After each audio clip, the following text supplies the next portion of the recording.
Oke, kita balik lagi di Pertemuan teman terbaik kamu. Hey, masih barengan sama Risla di Sepada Selama Pagi Teman Berdua. Tahu nggak kamu teman berdua?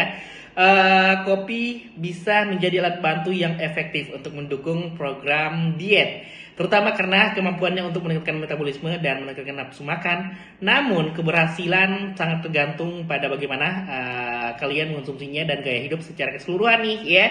Nah, ada manfaat minum kopi untuk diet ya. Pastinya kopi mengandung kafein ya, zat stimulan alami yang telah terbukti dapat meningkatkan metabolic rate ataupun laju metabolisme tubuh, membantu membakar lebih banyak kalori bahkan saat sedang istirahat dan meningkatkan proses pembakaran lemak. Nah, kopi murni mengandung hampir non kalori ya. Jadi jika kamu meminumnya tanpa gula, susu ataupun creamer, akan menjadi minuman yang ramah diet ya. Jadi rendah kalorinya nomor 2 ya.